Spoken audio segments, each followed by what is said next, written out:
Hello students, कैसे हैं आप सब लोग। एक बार आपका फिर से स्वागत है फिजिक्स मेड इजी पर। हमारी ऑसिलेशन सीरीज़ का आज ये लास्ट लेक्चर होने वाला है। मैं सोच रहा था कि एक लेक्चर और लेके आऊँ जो कि PYQs पर होगा या फिर प्रीवियस ईयर JEE एडवांस में आए हुए क्वेश्चंस के ऊपर। तो हमारे लास्ट टॉपिक में कुछ छोटे छोटे टॉपिक्स बीच में रह गए थे, जिसमें से पहला एक था हमारे पास फिजिकल पेंडुलम। सेकेंड हमारे पास आज आने वाला है काफ़ी इंपॉर्टेंट टॉपिक, JEE में बहुत बार पूछा गया है, that is oscillation in U tube. यानी कि अगर आपके पास कोई यू शेप की ट्यूब है, अगर उसके अंदर कोई लिक्विड भर दिया जाए और उसको हल्का सा पुश दे तो वो लगातार क्या करती है, एक SHM मोशन। तो हमें उसकी पढ़ाई करनी है आज। और लास्ट में हमारे पास आएगा ऑसिलेशन इन फ्लूइड्स। बच्चों, आपने देखा होगा कि कभी आप आधी भरी हुई पानी की बोतल को पानी के पॉन्ड या किसी भी चीज़ में डाल देते हो तो वो लगातार ऊपर नीचे मूवमेंट करती है। तो वहाँ पे भी हमें पढ़ना है कि उसका टाइम पीरियड क्या होता है। तो चलिए बिना टाइम वेस्ट किए हुए अपन शुरू करते हैं अपने फर्स्ट टॉपिक से। और हमारा फर्स्ट टॉपिक क्या है, फिजिकल पेंडुलम। तो फिजिकल पेंडुलम में बच्चों सबसे पहले आपको पता होना चाहिए दो चीज़ें। इधर देखिए, अभी तक आप जितनी भी SHM पढ़ रहे थे बच्चों, वो सारी हमारे पास कैसी थी, linear SHM।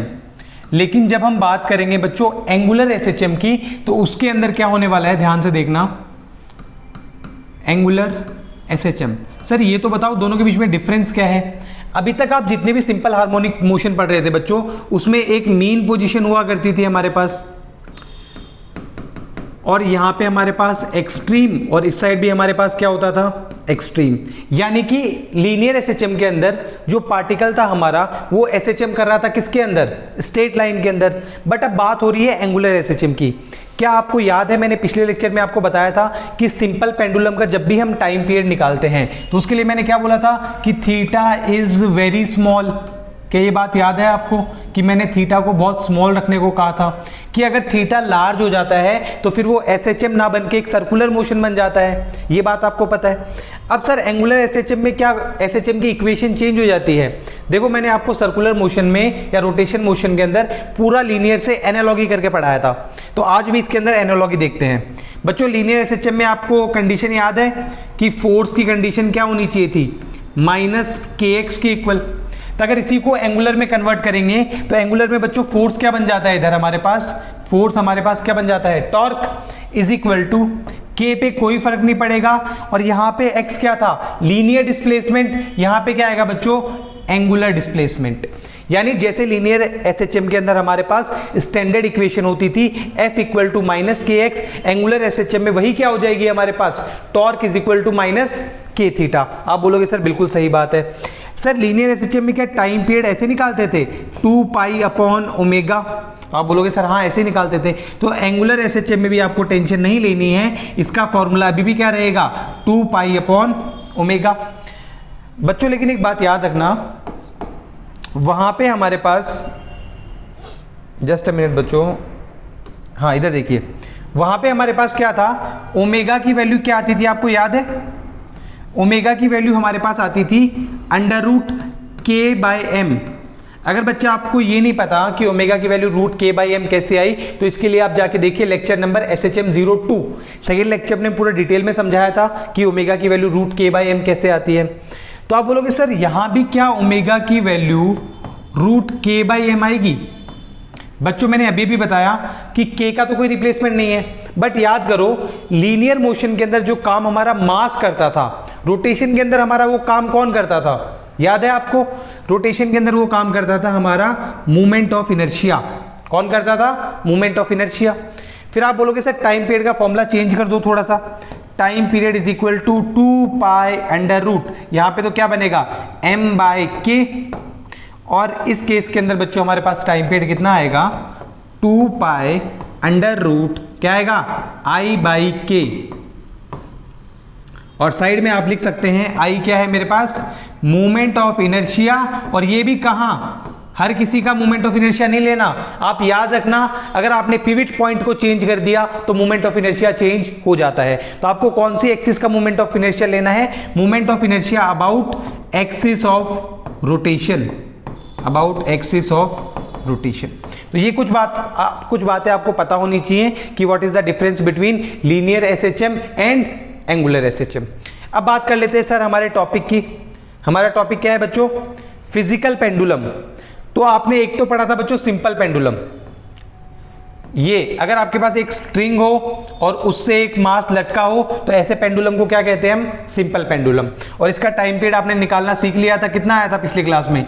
t is equal to 2 pi under root L by G effective, ये इसका टाइम पीरियड आता था। अब सर ये नया वर्ड क्या आ गया, फिजिकल पेंडुलम क्या होता है? हमने तो आज तक नहीं सुना कभी। फिजिकल पेंडुलम क्या होता है?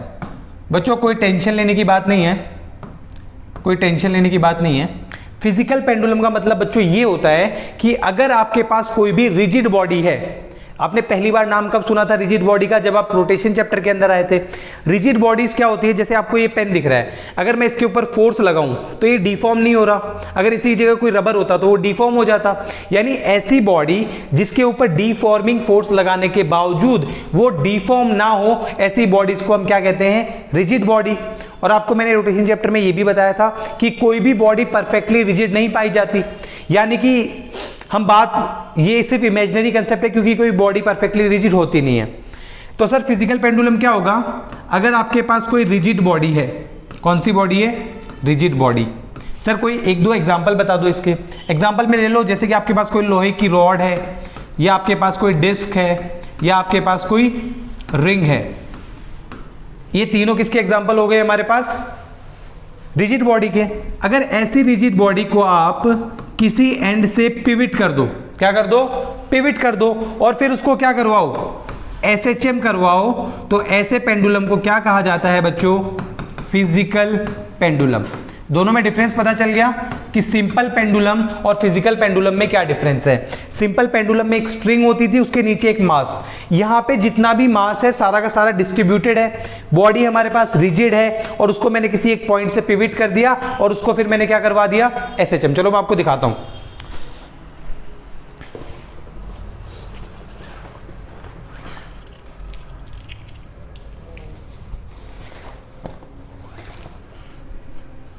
इधर देखिए बच्चों, क्या दिख रहा है आपको कैमरा के अंदर? ये देखिए, यहां पे ये चीज दिख रही है कि आपको किसी एक पॉइंट से पिविट हो रखी है। अगर मैं इसको हल्का सा डिस्प्लेस करता हूं तो ये लगातार देखो ऑसिलेट कर रहा है। ये देखिए, ये जो लोहे का बना हुआ है पूरा का पूरा मेटल बॉडी अगर आपको दिख रहा हो, तो अगर मैं इसको हल्का सा डिस्प्लेस करता हूं तो ये कंटिन्यू क्या करता है? SHM करता है। तो इस केस के अंदर क्या होगा बच्चों? हमारे पास ये जो जिसका काम कर रहा है, ये हमारे पास किसका है? Physical pendulum. अगर सुनो, अगर मैं इसको यहां से ऑसिलेट करवाऊं तो ये बच्चों सिंपल पेंडुलम की तरह काम करेगा, लेकिन अगर मैं इसको पिविट करके एक जगह से और फिर अगर ऑसिलेशन करवाता हूं तो ये हमारे पास क्या रहने वाला है? ये हमारे पास क्या रहने वाला है बच्चों? Physical pendulum. तो ये हमारे पास फिजिकल पेंडुलम है। अब इसके एग्जांपल में क्या क्या हो सकते हैं? देखो, मान लो कि मेरे पास एक रॉड है, यहाँ पे इसको मैंने यहां से पिविट कर दिया और अब इसको हल्का सा मारा मैंने, तो ये किसका काम करेगा? Physical pendulum. मान लो मेरे पास एक डिस्क है, इसको मैंने कर दिया एक पॉइंट से, तो ये सारे के सारे किसके एग्जांपल हैं? फिजिकल पेंडुलम के। अब हमें क्या करना है? हमें इस फिजिकल पेंडुलम का टाइम पीरियड निकालना है। तो हम एक काम करते हैं, कोई भी शेप ले लेते हैं एनोनिमस, हमें नहीं पता कि वो रॉड है, वो डिस्क है, क्या है, हम कोई भी एक एनोनिमस शेप ले लेते हैं और उससे जाके आगे का सॉल्यूशन करते हैं। देखिए अगला टॉपिक क्या है हमारे पास? Time period of physical pendulum. बच्चों मैं हर वीडियो के अंदर आपको ये बात बताता हूं कि आपको टाइम पीरियड निकालने के लिए सिर्फ 3 बातें याद होनी चाहिए, फिर चाहे वो फिजिकल पेंडुलम का ऑसिलेशन हो, चाहे वो ट्यूब के अंदर हो, चाहे किसी के अंदर, वो 3 बातें आप मन में बिठा लीजिए। पहली बात क्या है? पहली बात है कि फाइंड इक्विलिब्रियम पोजीशन। मेरा फर्ज बनता है हर बार लिखना, जाके आपको माइंड में सेट हो जाए तीनों पॉइंट्स। सबसे पहला क्या फाइंड आउट करना है हमें? Equilibrium position.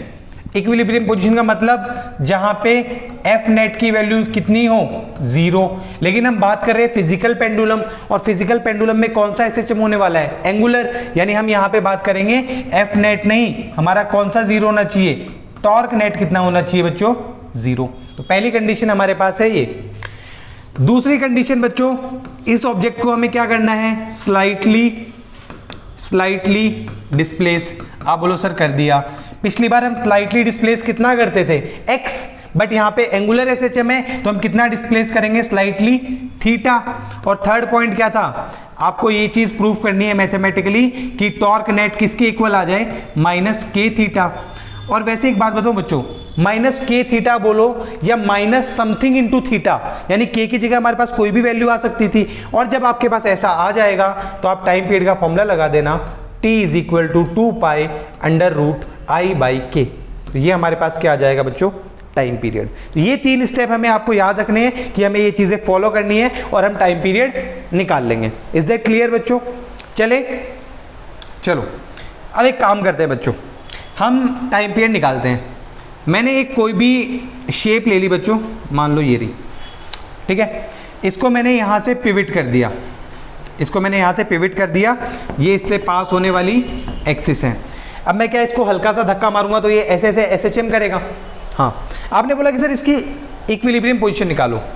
बच्चों यहाँ से ये एक पॉइंट है, इस पॉइंट को बच्चों कहा जाता है centre of gravity. Centre of gravity, sir ये सेंटर ऑफ ग्रेविटी क्या है बच्चों? सेंटर ऑफ ग्रेविटी वो पॉइंट है जहां पे किसी भी बॉडी का सारा मास कंसंट्रेटेड माना जाता है। क्या किया जाता है? सारा का सारा मास कंसंट्रेटेड माना जाता है। जैसे आपके पास कोई सिमेट्रिकल ऑब्जेक्ट होता है, उसका जो सेंटर होता है उसे क्या कहते हैं? Centre of gravity. तो इसके अंदर ये पॉइंट क्या है बच्चों? Centre of gravity.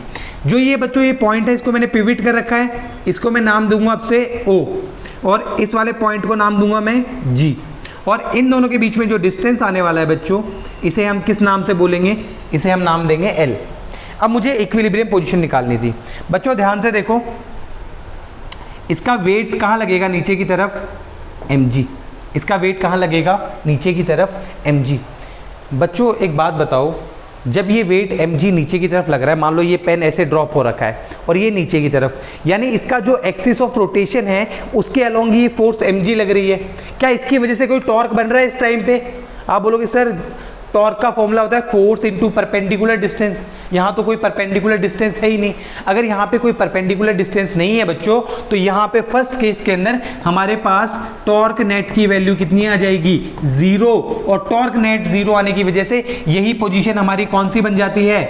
Equilibrium position. यानी हमारा पहला स्टेप तो हो गया बिना कुछ किए, क्योंकि ये पहले से इक्विलिब्रियम में है, तो हमने बोला यहाँ पे टॉर्क नेट 0 प्रूफ कर दिया और हमारे पास कौन सी पोजीशन आ गई? Equilibrium position. Clear is that? चलो अब दूसरा काम क्या है बच्चों?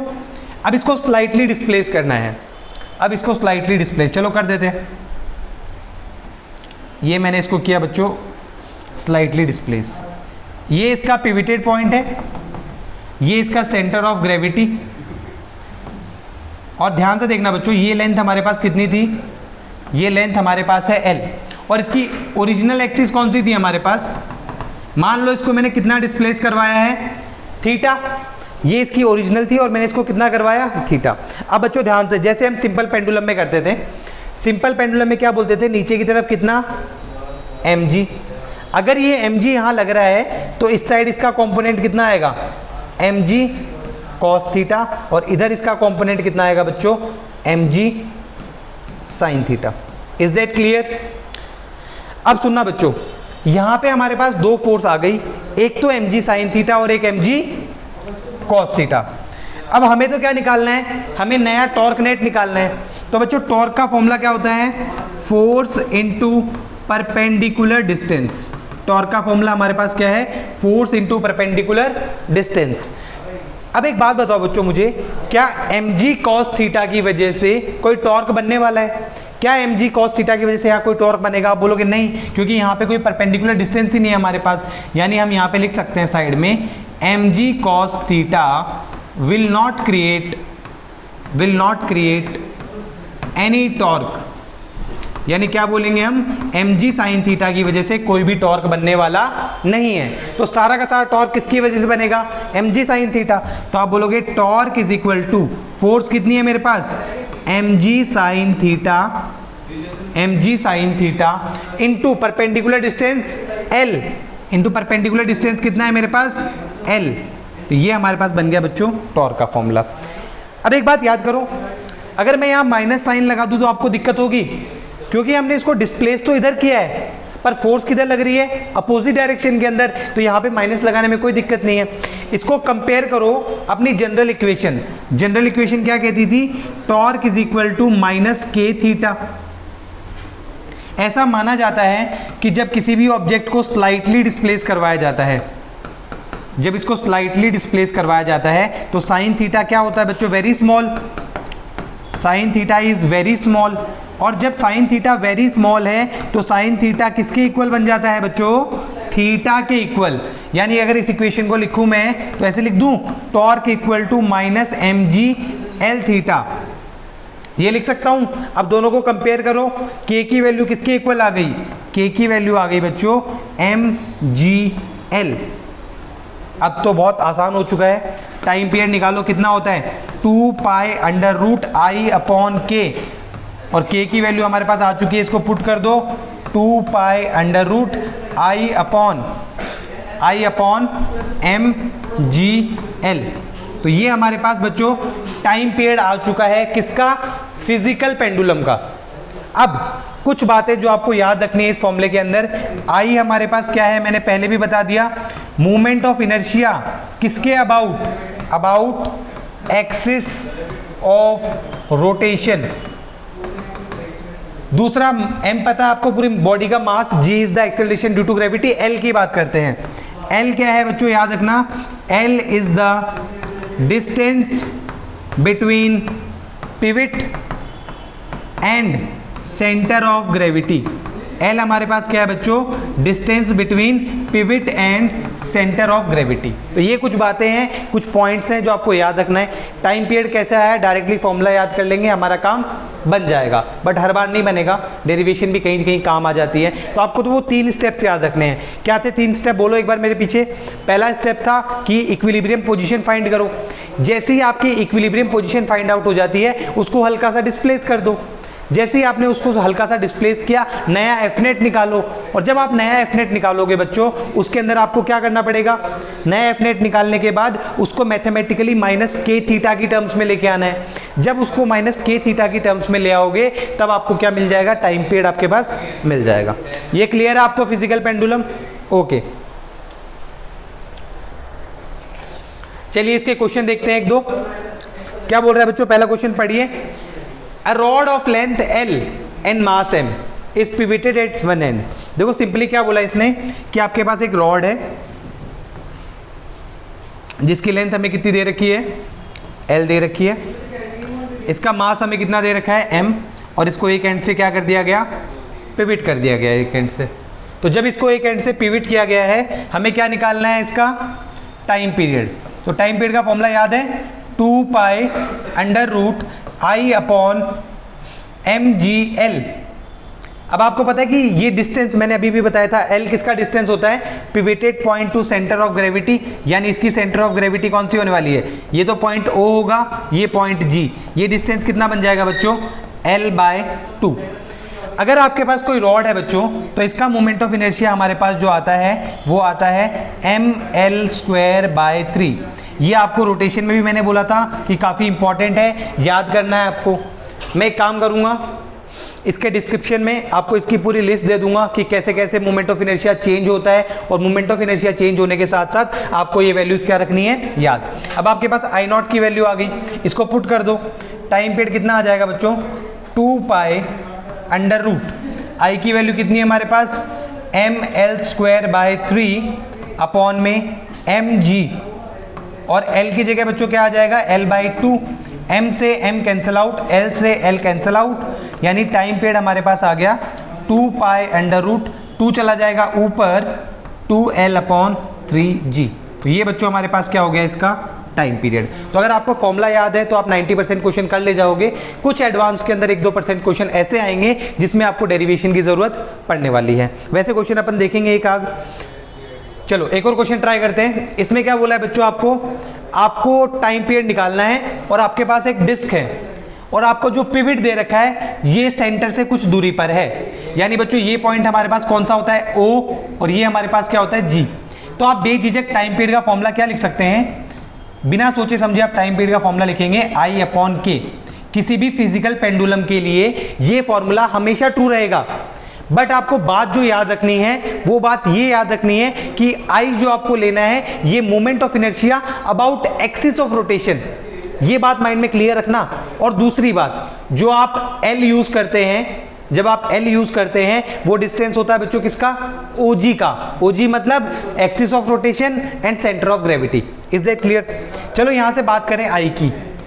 Sir moment of inertia about axis of rotation होगा क्या? तो आप सोचो एक बात, हमें सेंटर से तो पता है, सेंटर का क्या होता है, देखो अगर कोई भी डिस्क होती है उसके सेंटर के लिए क्या होता है, mr²/2, ये तो आपको पता है। लेकिन सर इसके अलोंग मुझे निकालना है। देखो एग्जांपल लो बच्चों कि अगर आपके पास कोई डिस्क है, उसके सेंटर से पास होते हुए का पता है और आपको इस एक्सिस का निकालना है, क्या ये दोनों पैरेलल हैं? तो आपको मैंने रोटेशन में कौन सी थ्योरम सिखाई थी, एक पैरेलल एक्सिस थ्योरम। तो पैरेलल एक्सिस थ्योरम देखो क्या कहती है, यहाँ पे लिख लो, ये काफी काम आती है दोनों थ्योरम्स, एक परपेंडिकुलर एक पैरेलल, पैरेलल एक्सिस थ्योरम। क्या कहती है थ्योरम, सुनना, अगर आपको किसी भी पॉइंट के अराउंड निकालना है, किसी भी पैरेलल पॉइंट के अराउंड, तो आप लिखोगे ICOM प्लस वो पॉइंट कितनी दूर है वहां से, वो MA²। तो ये हमारे पास कौन सी थ्योरम है बच्चों, पैरेलल एक्सिस थ्योरम। हमें IO निकालना है, ICOM की वैल्यू कितनी है, mr²/2। तो यहाँ पे क्या लिख दोगे, mr²/2 प्लस m, a की वैल्यू कितनी दे रखी है, r/2, तो ये बन जाएगा r²/4। दोनों को कंपेयर कर लो, I0 is equal to LCM कितना आएगा 4 और ऊपर कितना बनेगा 3mr²। तो बच्चों आपका काम खत्म हो गया, जो चाहिए था वो मिल गया। टाइम पीरियड निकाल दो, अब कितना आएगा 2π√, I की जगह क्या आ जाएगा 3mr²/4, नीचे क्या आता था mgl, तो यहाँ पे पुट करो mg, L की जगह इस बार क्या पुट करोगे, L क्या होता था ये वाला डिस्टेंस, यानी L की जगह हमारे पास क्या आ जाएगा r/2, 2 1 = 2, 2 2 = 4, m से m कैंसिल, r से r कैंसिल आउट। तो टाइम पीरियड आ गया हमारे पास 2π√, ऊपर बन गया कितना 3r और नीचे कितना बन गया 2g। तो ये हमारे पास बच्चों इस पेंडुलम का क्या हो गया, टाइम पीरियड। क्लियर, इतनी सी बातें, आसान चीज़ें थी। अब चलते हैं एक थोड़े से टफ क्वेश्चन की तरफ, और वो टफ क्वेश्चन हमारे पास कौन सा रहने वाला है, थोड़ा एडवांस से रिलेटेड है, तो ज़्यादा टेंशन लेने की ज़रूरत है नहीं आपको।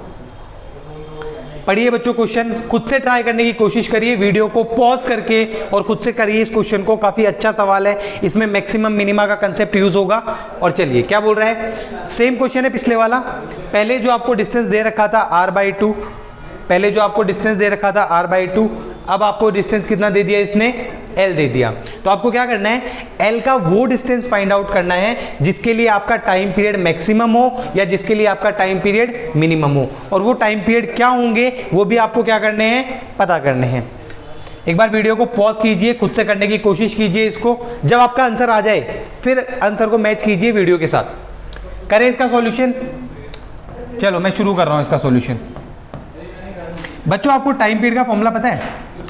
हाँ बोलोगे सर अभी भी तो करवाया आपने। क्या होता है 2π√I/k। सर यहाँ पे तो पहले डिस्टेंस कुछ r/2 था, तो हमने क्या निकाल लिया था, I निकाल लिया था। अब ये डिस्टेंस हमें L दे रखा है, ये डिस्टेंस क्या दे रखा है L।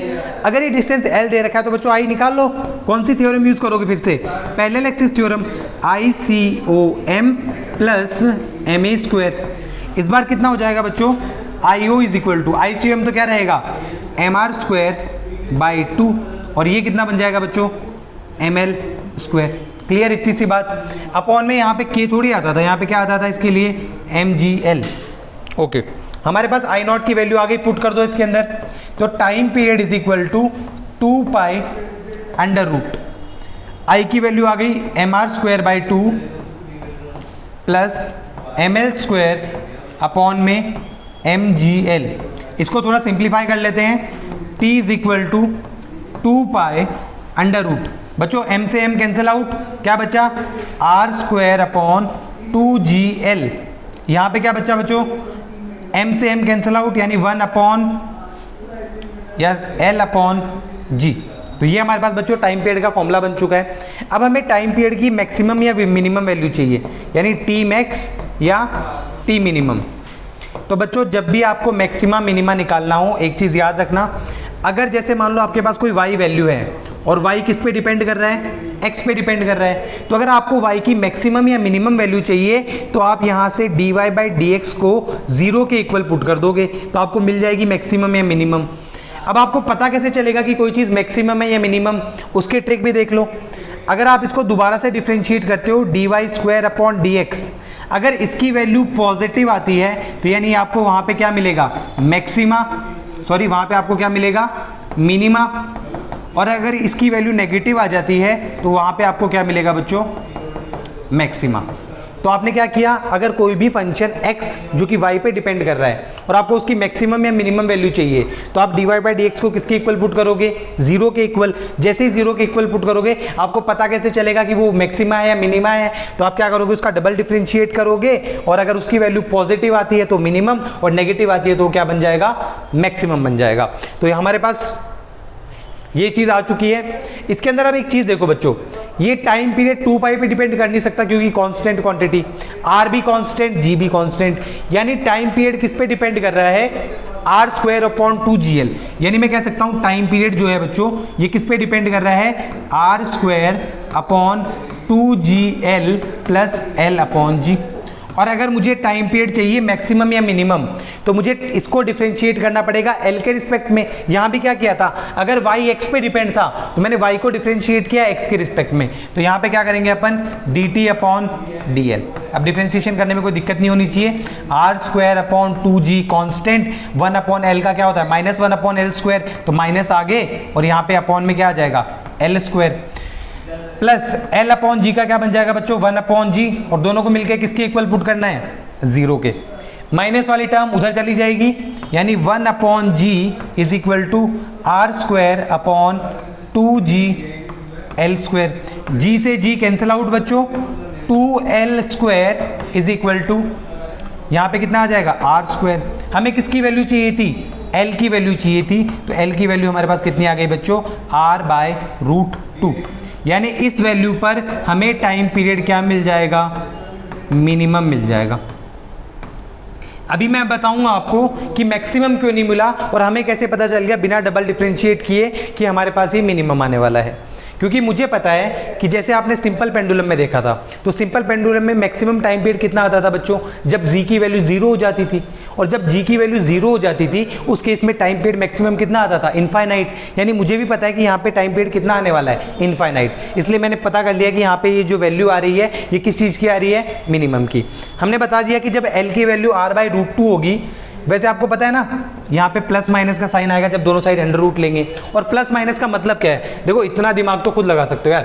प्लस माइनस का मतलब ये है कि ये जो l है ये यहाँ से ऊपर भी हो सकता है और ये l यहाँ भी हो सकता है। यानी ऊपर जाएगा तो प्लस r/√2 और नीचे आएगा तो माइनस r/√2।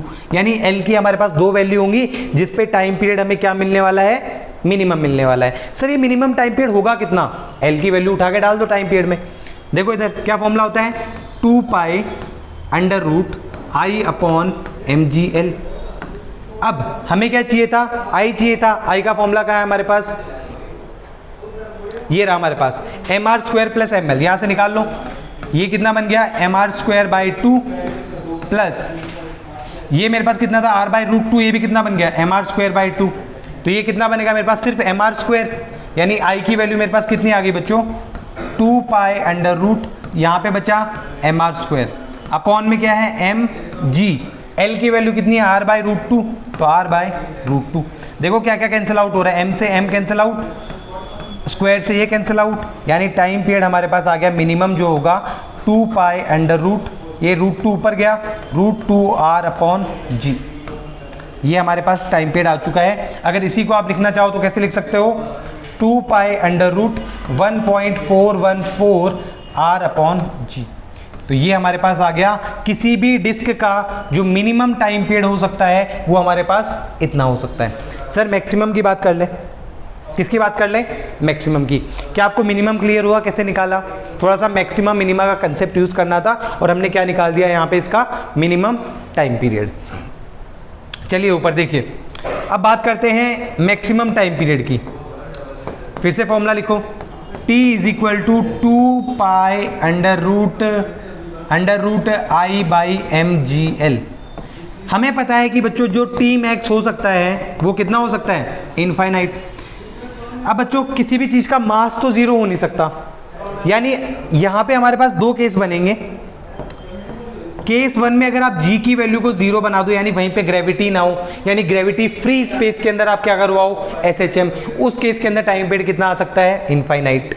या केस सेकंड की बात कर लो, केस सेकंड का मतलब है कि या तो L की वैल्यू 0 हो जाए। L क्या था बच्चों, L था आपका सेंटर ऑफ ग्रेविटी से पिविट पॉइंट का डिस्टेंस, यानी जो आपकी एक्सिस ऑफ रोटेशन थी। तो अगर इसके अंदर देखा जाए कि अगर आपकी एक्सिस ऑफ रोटेशन अगर सेंटर ऑफ ग्रेविटी से पास हो जाए, उस केस के अंदर हमारा टाइम पीरियड कितना आएगा बच्चों, मैक्सिमम। और टाइम पीरियड इनफाइनाइट आने का मतलब आपको पता है बच्चों, मैंने आपको पिछली क्लास के अंदर बताया था कि टाइम पीरियड इनफाइनाइट आने का मतलब है कि अगर आप उस बॉडी को SHM करवाते हैं तो वो वापस कभी अपनी पोजीशन के ऊपर नहीं आएगा, यानी वो SHM परफॉर्म ही नहीं करेगा। इसे ही हम क्या कहते हैं, उसका मैक्सिमम टाइम पीरियड। तो बच्चों इतनी सी बातें थी किसकी, सिंपल पेंडुलम की। क्लियर है? ज़्यादा सवाल पूछे जाते हैं इससे, मैं ऐसे नहीं बोलूँगा इससे सवाल नहीं पूछे जाते, सिंपल पेंडुलम से ज़्यादा सवाल किससे पूछे जाते हैं, फिजिकल पेंडुलम से। तो आपको पता होना चाहिए कि व्हाट इज़ एंगुलर SHM। जहाँ पे हम फोर्स के साथ गेम खेला करते थे, यहाँ पे किसके साथ खेलना पड़ता है, टॉर्क। वहाँ पे फॉर्मूला क्या बनता था, 2π√m/k। यहाँ पे फॉर्मूला क्या बन गया, 2π√I/mgl। ध्यान रखने वाली बात यह है कि I आपको किसका लेना है और L कहाँ से कहाँ तक का डिस्टेंस है। अगर इतनी सी बातें आप मेमोराइज कर लेते हो तो इसके क्वेश्चन ज़्यादा डिफिकल्ट नहीं है। चलिए अगला टॉपिक देखते हैं अपने पास क्या है। अगला टॉपिक है हमारे पास oscillation of column in U tube. यानी अगर आपके पास कोई यू शेप की ट्यूब है, उसके अंदर आपने कोई लिक्विड भरा हुआ है। अगर आपके पास कोई यू शेप की ट्यूब है, इसके अंदर आपने क्या भरा हुआ है, कोई लिक्विड। अगर मैं इस लिक्विड को हल्का सा डिस्प्लेस कर दूं और फिर इसको छोड़ देता हूं, तो ये रेगुलरली क्या करता है, SHM। अगर ये SHM करेगा बच्चों तो हमारे पास इसका कुछ टाइम पीरियड आएगा। आज हम सीखेंगे कि इसका टाइम पीरियड कैसे निकालते हैं। बच्चों मैंने आपको अभी बताया था थोड़ी देर पहले कि टाइम पीरियड निकालना है तो 3 बातें याद रख लो। वो 3 बातें क्या हैं, दोबारा लिख दूं यहाँ तुम्हारे लिए, या वीडियो को वापस जाके देखोगे? दोबारा लिख देता हूं। Find equilibrium position. सबसे पहला तो क्या करना है, इक्विलिब्रियम पोजीशन फाइंड करनी है। इक्विलिब्रियम पोजीशन का मतलब जहां एफ नेट की वैल्यू 0। अब तुम देखो कि ये दोनों सेम हाइट के ऊपर है, तो ये इक्विलिब्रियम पोजीशन ही तो है, हमें पहले से गिवन है। यानी हमारा पहला स्टेप तो क्वेश्चन ने ही करके दे दिया।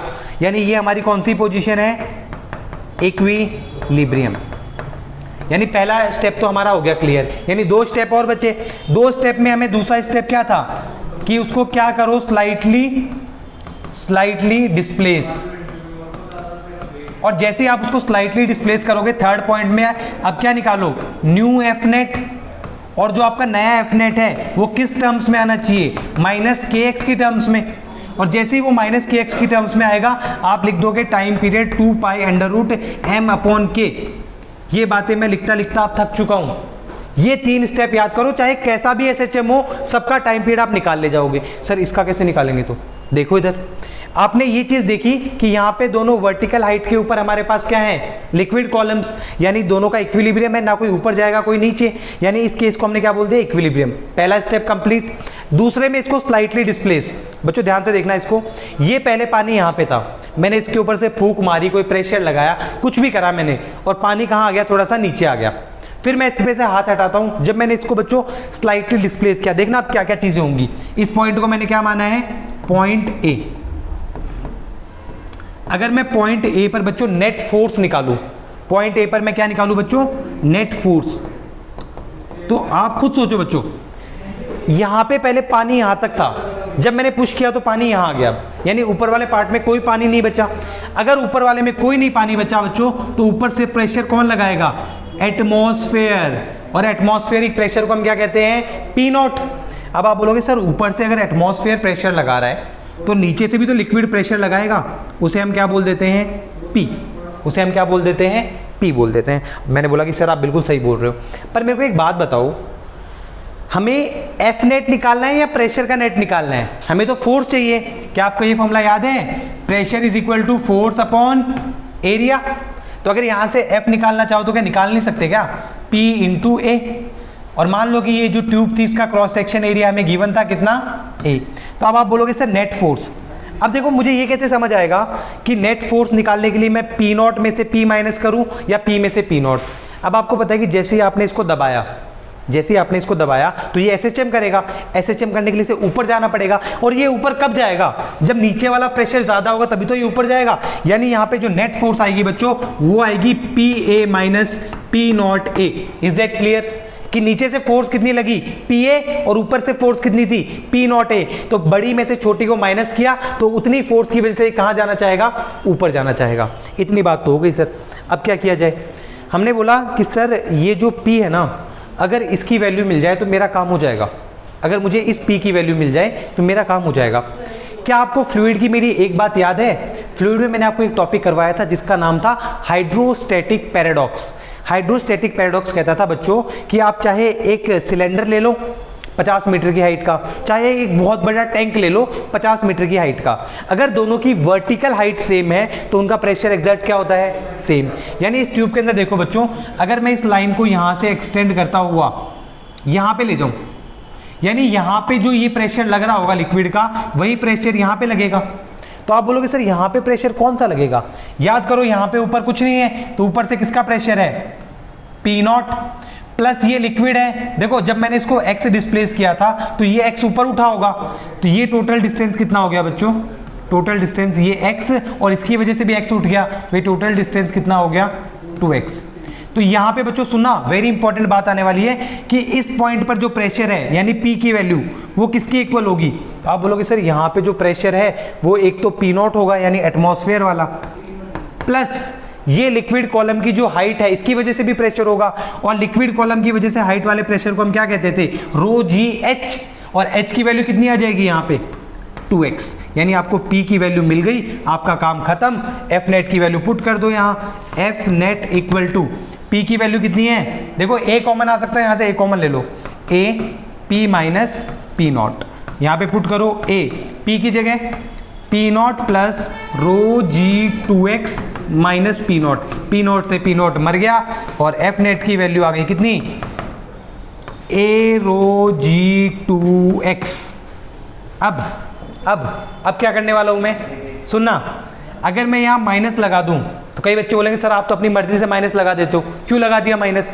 गरीब लोगों, जब मैंने पानी को डिस्प्लेस किया नीचे की तरफ, और नीचे को मैंने अगर पॉजिटिव मान लिया तो ऊपर लगने वाली फोर्स अपने आप क्या बन जाएगी, नेगेटिव। आपको पता है ऊपर से कम लग रही थी नीचे से ज्यादा, तो नेट फोर्स कौन सी डायरेक्शन में होगी, अपवर्ड डायरेक्शन के अंदर। तो नेट फोर्स के साथ मैं क्या लगा सकता हूँ, माइनस ये। अब तो गरीब लोग भी कर लोगे, एफ नेट को किसके साथ कंपेयर करना है, माइनस kx के साथ, x यहाँ पे भी, x यहाँ पे भी, f नेट यहाँ भी, माइनस यहाँ भी, तो k की वैल्यू कितनी आ गई, कितनी आ गई 2a रो जी, खत्म। इसको कहाँ पुट कर दो, टाइम पीरियड में, 2 pi under root m by k की value 2a rho G. Sir क्या ये टाइम पीरियड है, मैं बोलूँगा ये टाइम पीरियड नहीं है, मैं बोलूँगा ये टाइम पीरियड नहीं है।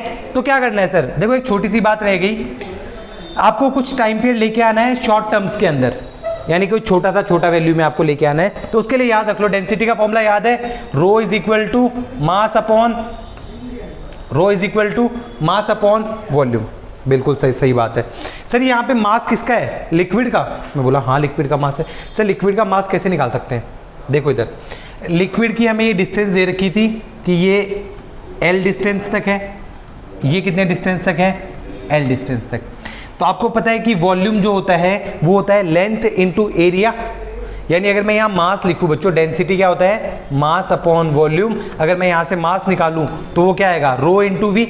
बिल्कुल सही बात है, ये इसको यहाँ मल्टीप्लाई। और वॉल्यूम कैसे निकलती है, लेंथ इनटू एरिया। यहाँ पे लेंथ कितनी हो गई, L इधर, टोटल लेंथ कितनी हो गई 2L, यानी मास बन गया, डेंसिटी की जगह तो डेंसिटी, वॉल्यूम की जगह आएगा 2L, और इसका क्रॉस सेक्शन एरिया कितना माना था, A, तो यानी कि A। तो मास की वैल्यू यहाँ पुट कर दो, कितनी आई है 2 रो L A। तो मास की जगह क्या आ जाएगा, T is equal to 2 pi under root 2 rho L A upon में 2a रो जी, रो से रो मरा, 2 से 2 मरा, a से a। देखो जो पेंडुलम का फॉर्मूला आता था वही फॉर्मूला किसका आ गया, YouTube का फॉर्मूला आ गया हमारे पास। तो टेंशन लेने की जरूरत नहीं है, बस आपको बात क्या याद रखनी है, वहां पे L होता था लेंथ ऑफ पेंडुलम, यहाँ पे L क्या है, लेंथ ऑफ YouTube। दोनों चीजों में क्लियर भाई, 3 स्टेप्स याद कर लो, सारे टाइम पीरियड आप खुद ब खुद निकाल सकते हो, कोई टेंशन की बात नहीं है। अब इसके अंदर बच्चों ये आपने पढ़ लिया, बच्चे ये फॉर्मूला भी याद कर लेते हैं, पर जेईई एडवांस उनके साथ गेम कर जाता है। और क्या गेम करता है, बच्चे पढ़ के तो गए थे यूट्यूब, लेकिन पेपर में क्या आ गया, वीट्यूब। देखिए बच्चे पढ़ के गए थे यू शेप का ट्यूब, पेपर में क्या आ गया, वी ट्यूब। अब इसको कैसे किया जाए, करोगे ट्राई खुद से? देखो इधर वही 3 मेथड लगाने। सबसे पहला तो ये इक्विलिब्रियम पोजीशन पे है, पानी ना ऊपर जा रहा है ना नीचे जा रहा है, तो यानी इक्विलिब्रियम पोजीशन तो हमें पता है। अब हमें इसको स्लाइटली डिस्प्लेस करना है, तो स्लाइटली डिस्प्लेस करने के लिए मैं इसको कर दूं कॉपी एक बार। ये लो, इसको इधर ले गया। अरे अरे गरीब इंसान। बच्चों तुम्हें नहीं बोल रहा मैं गरीब, तुम बहुत अमीर हो। ये मेरे सामने कुछ बच्चे बैठे, इन्हें बोल रहा हूँ मैं गरीब। चलो ये देखो, अब क्या किया, इक्विलिब्रियम पोजीशन तो हमें पता थी कि ये है। अब मुझे इसको स्लाइटली डिस्प्लेस करना है, तो मान लो मैंने पानी को ऐसे पुश किया थोड़ा सा नीचे की तरफ, ये कर दिया मैंने इसको नीचे पुश, यानी ये जो मेरे पास डिस्टेंस आया, ये पार्टिकल को मैंने x पुश किया। अब सोचो यार, जब लिक्विड को आप यहाँ पुश करोगे तो यहाँ से लिक्विड ऊपर उठेगा, हाँ? तो मैं बोलो हाँ सर, ये मान लो लिक्विड यहाँ उठ गया, ये लिक्विड यहाँ आ गया, ये लिक्विड यहाँ आ गया। अब जब ये लिक्विड आया होगा तो फिर से आपको क्या मेथड लगाना है, ये जो मान लो ये पॉइंट आपके पास A है, तो पॉइंट P के ऊपर या फिर पॉइंट A के ऊपर आप क्या निकालोगे, पॉइंट A के ऊपर नेट फोर्स निकालोगे। तो पॉइंट A पर जो F नेट होगी बच्चों, दिमाग लगाओ ना थोड़ा सा, इसका क्रॉस सेक्शन एरिया अभी भी कितना दे रखा है, A, दिमाग लगाओ थोड़ा सा। ऊपर से P नॉट, नीचे से P, और अगर ये पार्टिकल को आपने दबाया है तो अब ये वापस इधर जाना चाहेगा, यानी P वाला ज्यादा होगा, लिख दो क्या होगा, PA minus P not A, खत्म। अरे सर ऐसा भी होता है? हाँ मैंने बोला बिल्कुल ऐसा भी होता है। तो A को कॉमन लिया, P माइनस P नॉट। याद है पिछली बार क्या किया था, P की वैल्यू निकाली थी, इस बार भी किसकी वैल्यू निकालनी है, P की। लेकिन इस बार दिक्कत है सर, कैसे दिक्कत है सर, ये जो हॉरिजॉन्टल हाइट है ये वाली, तो यहाँ पे जो ये P रहा होगा वो यहाँ पे रहा होगा, क्योंकि हाइड्रोस्टैटिक पैराडॉक्स कहता है कि हॉरिजॉन्टल लेवल पे प्रेशर की वैल्यू सेम होती है। तो यहाँ पे P की वैल्यू, बोला सर कोई दिक्कत नहीं है, क्या दिक्कत है, यहाँ पे P की वैल्यू निकालनी है, तो ऊपर से तो लग रहा होगा P नॉट, और ये जो वर्टिकल हाइट होगी, अगर मुझे ये पता चल जाए तो मेरा काम हो जाएगा। अगर मुझे ये हाइट पता चल जाए तो मेरा काम हो जाएगा। मैंने बोला अगर आपको ये हाइट पता करनी है तो मेरे साथ आओ। अगर मैं यहाँ पे एक लाइन बनाऊँ बच्चों ऐसे, ये एंगल अगर θ1 है तो ये एंगल भी कितना होगा, θ1। आप बोलोगे सर ये x है और ये एंगल θ1, तो इसका इधर कंपोनेंट कितना आएगा, x θ1, और इसकी हाइट वाला कंपोनेंट कितना आएगा, ध्यान से बोलना, x sin θ1। सर आप बोलोगे सर ये क्या कर दिया आपने तो इतनी सी हाइट निकाल के दी हमें तो ये नीचे वाली भी चाहिए। मैंने बोला आओ फिर मेरे साथ। ये देखो क्या यही पार्ट ये वाला नहीं है, ये वाला, ये कितना है x, और ये एंगल θ2, तो ये भी θ2, यानी ये वाली हाइट कितनी हो गई मेरे पास, x sin θ2। अगर मैं आपसे पूछूं कि ये टोटल हाइट कितनी हुई, तो आप बोलोगे x ब्रैकेट में sin θ1 प्लस sin θ2। क्लियर बात, कुछ ज्यादा बड़ा नहीं किया, बस हमने इसका वर्टिकल कंपोनेंट यानी इसकी हाइट और इसकी हाइट दोनों को जोड़ा, तो ये हमारे पास क्या आ गई, टोटल हाइट। अब निकाल दो ना, P की वैल्यू क्या होगी, यहाँ पे प्रेशर इसकी वजह से plus rho g h, h कितना है हमारे पास, ये रहा, x sin θ1 plus sin θ2। Clear. अब उसको उठा के इसमें रख दो, जैसे आप उसको रखोगे देखो P नॉट से P नॉट कैंसिल आउट, यानी आपके पास F नेट कितना आएगा टाब्रो, F नेट आपके पास आएगा rho g x sine theta, कहाँ गया, ए भी तो है, A rho g x minus sine θ1 plus sine θ2। Compare कर लो, किसके साथ कंपेयर करोगे, F net equal to minus k x. Sir इस बार माइनस लगाना भूल गए ना आप, लगाओ फटाफट से, ये लो, ठीक है खुश। यहाँ पे आप कंपेयर कर लो, के की वैल्यू कितनी आएगी, k is equal to A rho g sine θ1 plus sine θ2। लगा दो formula, time period is equal to 2 pi under root I by k की value A rho g sine θ1 plus sine θ2। बच्चों, ओ बच्चों सुन रहे हो मेरी बात, देखो इधर, अगर मैं इसको कंपेयर करूं वी ट्यूब को यू ट्यूब के साथ, चलें वापस यूट्यूब पे, देखो यू ट्यूब एक्चुअली में है वी ट्यूब, बट यहाँ पे देखो ये जो एंगल बनता था अपना θ1, ये किसके इक्वल हो गया 90, और ये किसके इक्वल हो गया 90।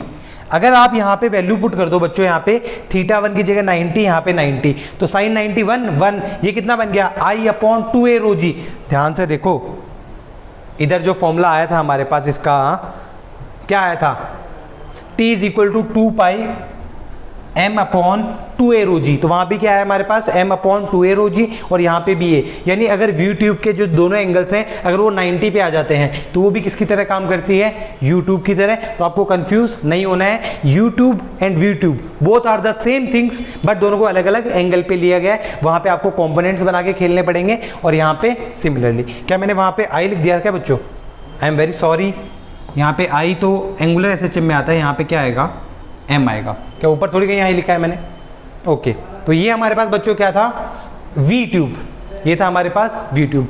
अगला एक छोटा सा वीडियो बनाऊंगा मैं 15 या 20 मिनट का, जिसके अंदर हम पढ़ने वाले हैं ऑसिलेशन ऑफ फ्लोटिंग बॉडी।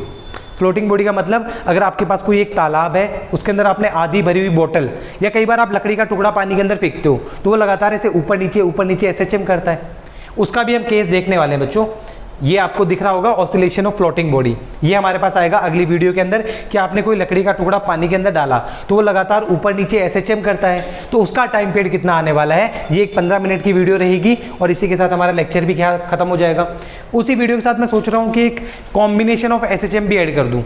वैसे तो वो वेव्स का टॉपिक है, बट मैं उसको इसी के साथ इसलिए ऐड करना चाहता हूँ, कई बार उसके सवाल SHM में भी पूछ लिए जाते हैं। तो किसी दो SHM को आप कैसे कंबाइन कर सकते हो, उसके एम्पलीट्यूड पर क्या फर्क पड़ेगा, उसका रिजल्टेंट एम्पलीट्यूड क्या आएगा, उसके लिए हम नई वीडियो बना देंगे। तो आज के लिए आप इतना पढ़िए, उसके क्वेश्चंस लगाइए। कोई दिक्कत हो तो आप कमेंट में बता सकते हैं, या मेरे इंस्टाग्राम चैनल को जाके मुझे फॉलो कर सकते हैं। थैंक यू बच्चों, पढ़ते रहिए, खुश रहिए, मुस्कुराते रहिए। मिलते हैं अगली क्लास के अंदर।